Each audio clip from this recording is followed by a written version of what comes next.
Nous sommes le mardi 11 septembre 2001. Votre petite sœur écoute dans son baladeur CD un single de Laurie, d'Alizée ou des Spice Girls. Votre grand frère s'enferme dans sa chambre pour écouter un album de Manu Chao de Noir Désir, tandis que Yannick Noah, Florent Pagny et Pascal Obispo tournent en boucle sur l'autoradio de vos parents. Vous voilà de retour au début du 21e siècle. En léger différé, du studio où on enregistre pour la première fois en France, c'est... Aujourd'hui à la télévision, Mesdemoiselles, mesdames, messieurs, pour vous ce soir et sur M6... par Thibault Le Hégara. Vous connaissez le principe. Aujourd'hui à la télévision est un podcast qui présente par le menu les programmes de télévision qui ont été diffusés au cours d'une journée, prise au hasard ou presque, entre 1949 et hier.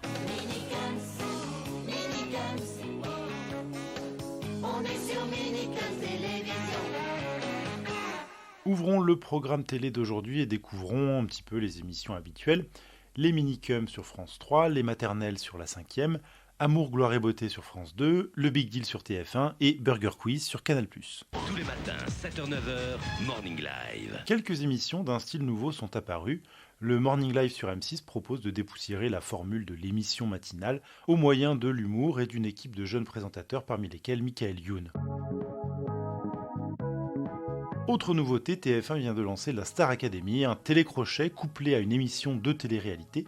Depuis l'expérience de Loft Story sur M6, qui a fait tant parler tout en devenant un phénomène auprès des jeunes, les chaînes commerciales misent sur la télé-réalité. Magnéto, Serge. Les programmes habituels se déroulent dans la journée, et puis...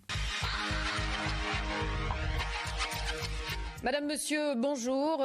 Nous interrompons nos programmes pour un flash spécial de la rédaction. Les deux tours du World Trade Center en plein centre de New York ont en effet été la cible de ce qui semble être un double attentat terroriste. Il est 15h30 quand TF1 et France 2 interrompent leur programme. Bonjour à tous, ce flash spécial pour vous annoncer ces très spectaculaires explosions. Ce serait un attentat selon les médias américains à New York, au cœur de Manhattan. Par commodité, je vais commencer par vous récapituler les événements de la journée. Il est 14h45 à Paris, soit 8h45 à New York City, quand un avion s'écrase dans la tour nord du World Trade Center. 20 minutes après, un deuxième avion frappe la tour sud. 15 minutes plus tard, un troisième avion s'écrase sur le Pentagone à Washington DC. 20 minutes après, la tour sud s'effondre sur elle-même, puis la tour nord une demi-heure après. Moins de 10 minutes plus tard, un quatrième et dernier avion s'écrase au sol en Pennsylvanie. Vous découvrez cette image absolument incroyable du deuxième avion qui est venu donc se cracher, s'incruster dans la deuxième tour du World Trade Center. Les États-Unis ont déjà été des cibles, mais ils ne sont d'habitude pas attaqués sur leur territoire. Seuls 2 attentats s'y sont produits auparavant.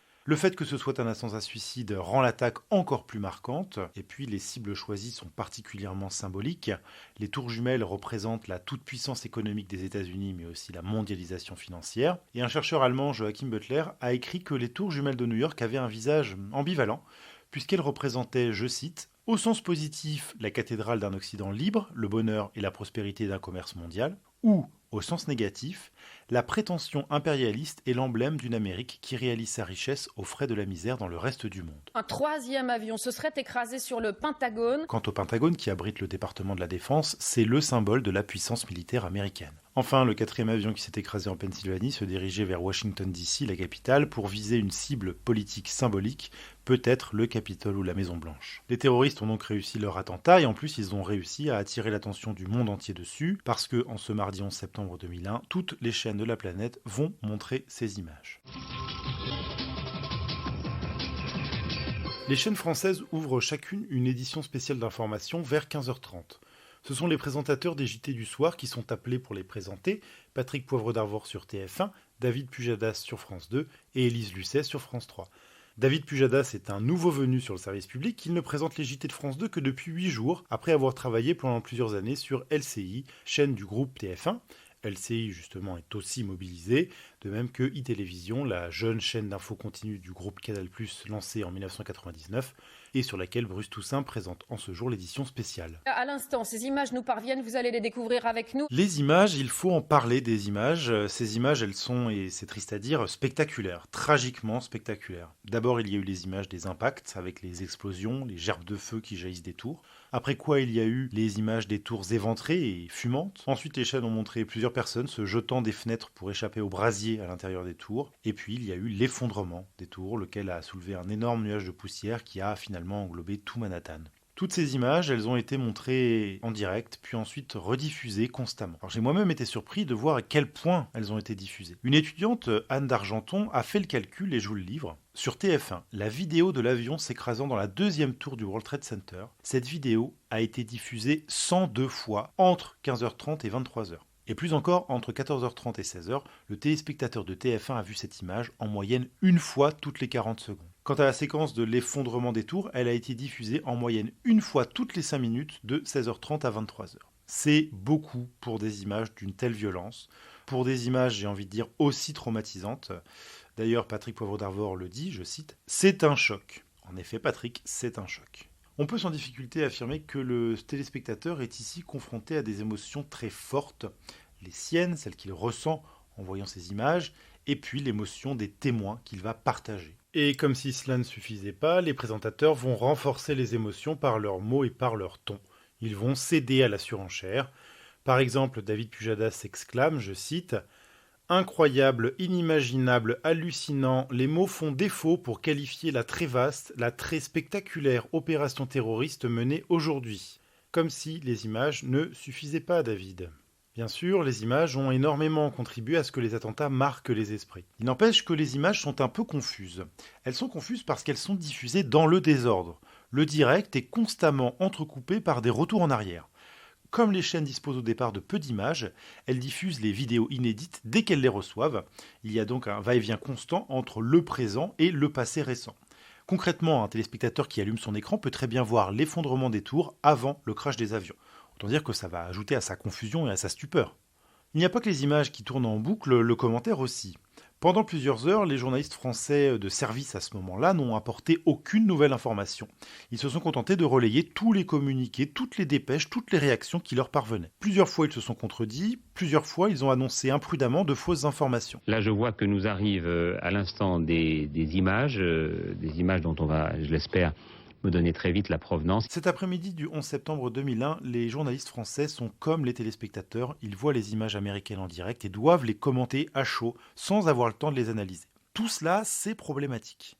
Dans de tels moments, les réflexes professionnels sont cruciaux pour ne pas diffuser de fausses informations. Le métier de journaliste implique précisément de discerner le vrai du faux avant de diffuser une nouvelle. Or, quand un journaliste commente des images qu'il n'a pas eu le temps de voir avant, il se met en danger. Quand un présentateur se fie à une source unique, les images, sans la croiser avec une autre, il contrevient à un principe essentiel de fabrication de l'information. Et quand une rédaction diffuse tous les communiqués reçus, même si elle les met au conditionnel, elle abuse de la confiance des téléspectateurs. Il y a eu plusieurs moments de cafouillage et de confusion au cours de cet après-midi sur les chaînes françaises. À 17h17, alors que les 4 avions se sont déjà écrasés, Daniel Bilalian annonce que 3 autres avions seraient détournés et que donc les attaques ne seraient pas finies. Je cite, « Nouvelle menace sur la capitale américaine ». Il annonce ça de façon très dramatique, mais en fait Daniel Bilalian parle des avions qui se sont déjà écrasés. Sauf que la rédaction de France 2 semble s'être emmêlée dans la chronologie de la journée. 20 minutes plus tard, la chaîne apporte enfin un correctif. Non, il n'y a pas d'autres avions détournés. Daniel Bilalian, pour tout démenti, va se contenter de dire, je cite, « Difficile de raison garder, mais essayons de garder notre calme face à cet événement. »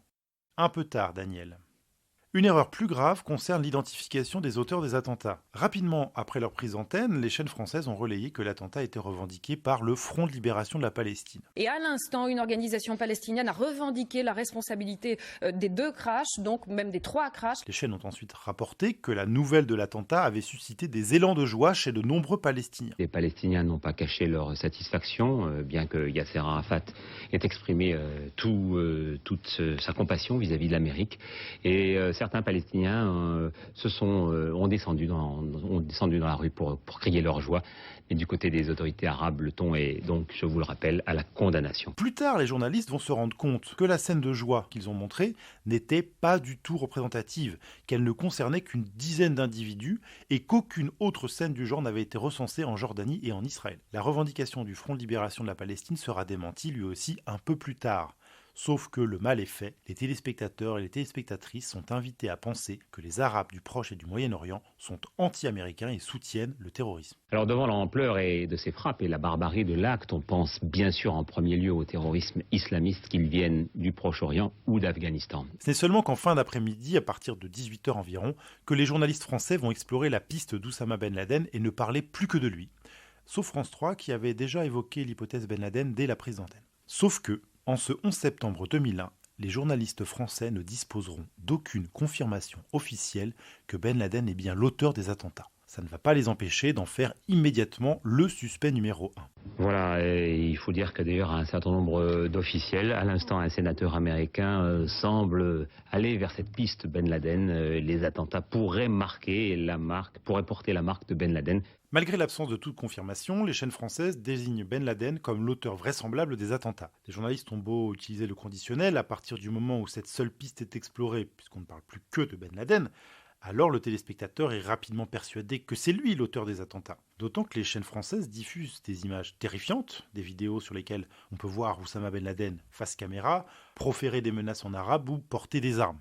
Pour faire tourner la machine médiatique, il vaut mieux avoir un suspect dont on peut projeter des images qui font peur, a écrit James Cohen, chercheur en sciences politiques à l'université Paris 8. Je parlais de confusion, elle se situe à plusieurs niveaux au cours de la journée. Sur France 2, un correspondant parle de, je cite, « galaxie terroriste islamique », tandis qu'une journaliste de France 3 emploie l'expression, je cite, « nébuleuse islamique ». Déjà, il aurait fallu dire islamiste et non pas islamique.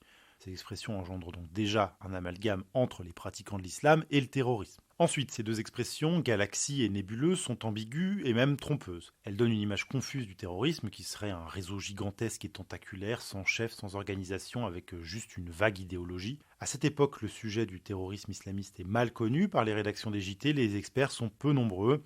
C'est donc un terrain risqué pour beaucoup de journalistes. En cette journée du 11 septembre 2001, ces journalistes-là sont allés trop vite, même si la thèse Ben Laden allait être confirmée peu de jours après.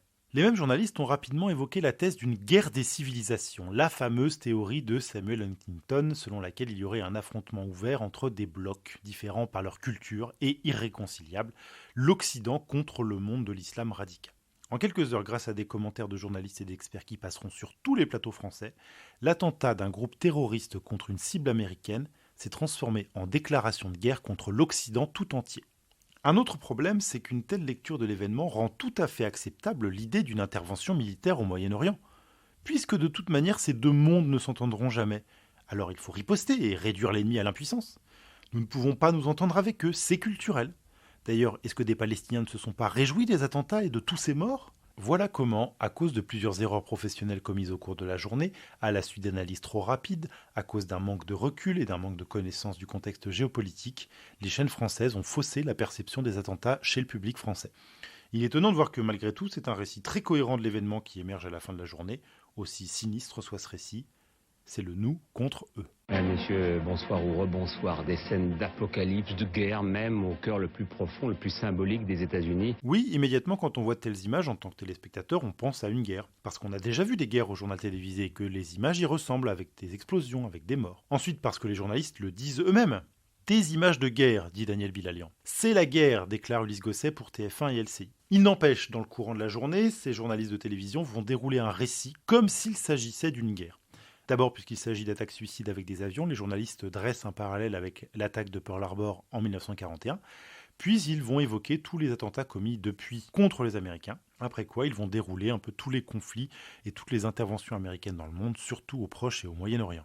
Mais rapidement, le commentaire va dévier de l'histoire vers la fiction. La peur d'un incendie dans une tour a inspiré plusieurs films catastrophes, mais cet après-midi, la réalité a cruellement dépassé la fiction. Parmi les commentaires qu'on peut entendre sur TF1, France 2 et France 3, plusieurs font des parallèles avec des films de cinéma. Des attentats qu'on osait à peine imaginer dans les pires scénarios de catastrophes. On entend des références à Peur sur la ville, à Armageddon. Sur TF1, Jean-Pierre Pernaut affirme, je cite, « Ça ressemble au scénario de la Tour Infernale ». Pareil sur LCI, où un journaliste dit, je cite, « Je vous rappelle qu'il ne s'agit pas de cinéma, pardonnez-moi de vous le signaler ainsi ». David Pujadas compare Oussama Ben Laden, je cite, à un méchant de James Bond. Tous ces journalistes, ne trouvant finalement pas d'équivalent dans le monde réel, vont les chercher dans les films catastrophes. Daniel Bilalian dit même, et là je cite, « Quand on regarde ces images, on a du mal encore à s'imaginer que ce n'est pas sorti d'un film de science-fiction ».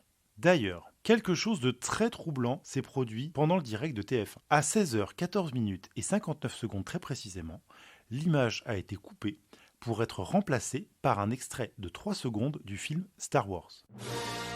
Oui, le Star Wars de George Lucas de 1977. Je vous décris la séquence. Patrick Poivre d'Arvor est en train de communiquer avec un journaliste qui témoigne de ce qu'il observe. À l'écran, on voit une rediffusion de l'effondrement de la première tour, puis, pendant que les journalistes continuent de parler, l'image bascule sur Star Wars pendant 3 secondes. Plus précisément, il s'agit de la scène pendant laquelle Han Solo pilote le Millennium Condor et que Luke Skywalker tire au canon sur des chasseurs impériaux et qu'il en abat un en s'écriant « Je l'ai eu !» Puis l'image revient sur le visage de Patrick Poivre d'Arvor. Dit comme ça, on a du mal à le croire, ça ressemble même à une légende urbaine. Sauf qu'on a des témoignages à l'époque de personnes qui ont bien vu ces 3 secondes de Star Wars en plein milieu du direct de TF1. Un chroniqueur de Télérama confirme l'avoir vu, des internautes ont échangé à ce sujet sur des forums de discussion, et moi-même qui vous parle à ce micro, j'ai vu l'archive en question, qui est conservée à l'Institut national de l'audiovisuel, et je peux vous confirmer que ce n'est pas une affabulation. La chercheuse Katharina Niemeyer a mené l'enquête pour essayer de comprendre l'origine, la raison, une explication. Est-ce qu'il s'agissait d'une erreur technique involontaire, d'un geste délibéré? Est-ce que quelqu'un dans la régie de TF1 a voulu faire une blague? Est-ce qu'un technicien totalement ébahi par les images des attentats aurait décidé exprès de montrer une séquence d'un film de science-fiction comme pour dire « cette fois-ci c'est vrai » La chercheuse n'a jamais trouvé d'explication et n'a jamais eu de réponse de la part de TF1. Mais on est d'accord que ce mystère, aussi surprenant qu'il soit, il est finalement très anecdotique dans la journée. En réalité, peu de personnes devaient être devant leur téléviseur vers 16h ce 11 septembre 2001. Le public qui regarde la télévision en début d'après-midi est constitué majoritairement de retraités, de personnes sans emploi et de mères de famille. En 2001, il n'y a pas de chaîne d'infos continue gratuite, seules existent Euronews, LCI et e-télévision sur le câble et le satellite, et ces chaînes-là ne sont regardées que par un petit nombre de Françaises et Français. Il n'y a pas encore le réflexe d'allumer la télévision lorsque survient un événement, surtout qu'il est alors extrêmement rare que les programmes soient interrompus par une édition spéciale comme c'est le cas aujourd'hui. Comme on peut s'en douter, c'est tout de même un public massif qui a suivi les éditions spéciales de ce 11 septembre 2001. D'abord, entre 15h et 20h, TF1 a rassemblé 5,2 millions de téléspectateurs, tandis que France 2 en a rassemblé 2,8 millions. Ensuite, au JT de 20h, TF1 a rassemblé 11,3 millions de téléspectateurs de 4 ans et plus, soit 45,3% de part d'audience tout de même. Pour le JT de 20h de France 2, c'était 5,33 millions de téléspectateurs, soit 25,1% de part d'audience. Les téléspectateurs qui ont suivi l'événement en direct auront certainement eu du mal à couper leur téléviseur. Et on le comprend, ces images, elles provoquent littéralement un état de sidération. Elles nous fascinent d'une certaine façon. On veut savoir, on veut comprendre, mais surtout, on veut voir. La scène est à la fois tellement inédite, tellement forte symboliquement, mais aussi, et c'est triste, tellement spectaculaire que l'on n'en décolle plus. Alors de plus, regarder la télévision nous donne l'impression d'être impliqué dans un collectif très large. Comme l'explique le chercheur Daniel Bougnou, les médias mettent en commun le traumatisme. Fin de citation. À la fois parce qu'on ne peut pas échapper à ces images, mais aussi parce que les médias nous procurent la même expérience de l'événement. En fait, quand nous sommes toutes et tous chez nous devant notre écran, ce qui est en train de se construire, c'est notre mémoire collective. Et les images de la télévision y contribuent au premier chef. On est comme captivé, on reste devant son écran même quand il n'y a rien de nouveau, même quand les informations et les images tournent en boucle, même quand les images en question sont horribles. Depuis 5 heures, nous sommes en direct avec vous. Les chaînes françaises ont beaucoup meublé, comme on dit, au cours de cette journée du 11 septembre 2001. Vers 17h, les chaînes avaient à disposition toutes les images possibles. Par la suite, aucune nouvelle ne s'est ajoutée à celles qui étaient déjà disponibles. Et de même, peu de nouvelles informations sont arrivées après 17h. Les rédactions ont quand même préparé quelques nouveaux sujets au cours de la journée, notamment sur l'historique des tours jumelles ou sur Oussama Ben Laden, mais il y a peu d'analyses là-dedans. Ce qui se comprend étant donné que l'événement est encore tout chaud. Et en somme, le téléspectateur qui est devant son écran depuis qu'il est rentré du travail, mettons vers 17h ou 18h, et qui est toujours à 23h, il a reçu les mêmes informations, il a vu les mêmes images, a entendu les mêmes commentaires, encore et encore. Alors notre téléspectateur peut quand même zapper entre TF1 et France 2 pour voir si les choses sont différentes sur l'autre chaîne, mais elles ne le sont pas. La façon dont les deux premières chaînes couvrent l'événement est à peu près identique. Alors pourquoi les chaînes gardent-elles l'antenne même si elles n'ont rien de nouveau à annoncer? Première raison, les journalistes sont dans l'attente. Ils gardent l'antenne au cas où il se produirait un nouvel événement. La journée a été scandée par plusieurs moments forts, on l'a dit. Entre 15h30 et 17h, il s'est produit un nouvel événement à peu près toutes les demi-heures. Durant toute l'après-midi, les rédactions se sont demandé si d'autres attaques allaient venir. Ce n'est aussi que dans le courant de la journée que les enquêteurs ont établi un lien possible entre ces attentats et Oussama Ben Laden. Les journalistes se sont certainement dit que d'autres révélations allaient peut-être encore tomber dans la soirée. Et dans cette éventualité, les journalistes n'ont pas coupé le direct. La deuxième raison de garder l'antenne, c'est pour se montrer à la mesure de l'événement. La pire journée de l'Amérique depuis Pearl Harbor. Tout au long de la journée, les journalistes, pas seulement en France mais aussi aux États-Unis, ont répété que ce qu'il s'est produit à New York City et à Washington DC est un événement historique. Il y a donc une stupeur générale, un besoin d'explication, mais aussi le souhait pour les journalistes de ne pas traiter l'événement trop légèrement. Pour ces raisons, les journalistes ont gardé l'antenne jusqu'à 23h, mais en contrepartie, les chaînes ont dû meubler, n'ayant rien de nouveau à apporter.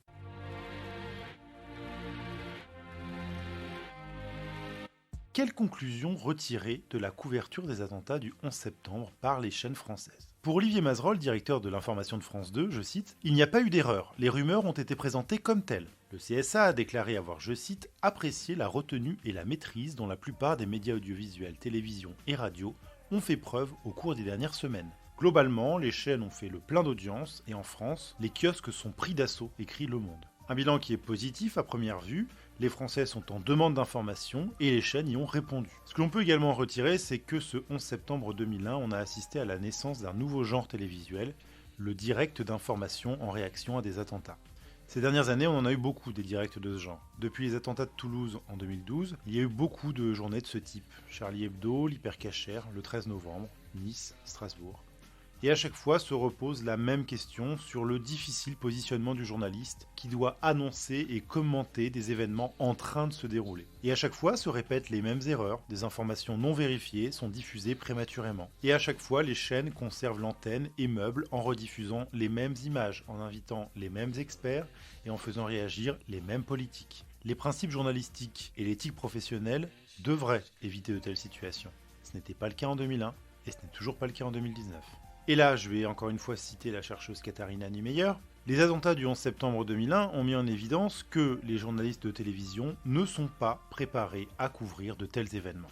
Elle dit même que les journalistes rêvent qu'il survienne un événement de cette ampleur, malgré quoi ils ne savent pas comment le couvrir en direct. Alors ils improvisent, ils agissent dans l'urgence, ils commettent des erreurs, notamment en raison du manque de recul sur l'événement en train de se produire, et surtout ils meublent, c'est-à-dire concrètement les chaînes mettent en place un dispositif complexe et coûteux en direct, mais qui ne produit qu'une quantité infime d'informations. Bernard Zecri était directeur de la rédaction d'e-Télévision en 2001, une chaîne qui a elle aussi tourné en boucle sur les attentats du 11 septembre. Pourtant, il déclare après coup, je cite, « L'info en continu, c'est une tradition qui nous vient des États-Unis, et cela peut devenir dangereux quand on n'a plus d'histoire à raconter, ni d'infos nouvelles à donner, quand on se mord la queue. Pas mieux, Bernard. » Avant de refermer cet épisode, je vous propose de faire un tour par la bourse en ce 11 septembre 2001. Toutes les valeurs sont en baisse. Le CAC 40 a fini à moins 7,39%, DAX moins 8,49%, Dow Jones moins 7,13%, Nasdaq moins 6,83%. Seules les valeurs refuges ont grimpé comme l'or, le franc suisse et le pétrole. Comme quoi, en ce 11 septembre 2001, même si l'Occident a vécu une de ses journées les plus marquantes depuis des décennies, il est rassurant de voir que certaines et certains n'oublient pas leur principe, vendre ses actions quand ça va mal. C'est tout pour aujourd'hui. Aujourd'hui à la télévision est un podcast de Thibault Le Hégara, avec dans cet épisode les voix de David Pujadas, Élise Lucet, Patrick Poivre d'Arvor. Les archives que vous avez pu entendre sont conservées par l'Institut national de l'audiovisuel.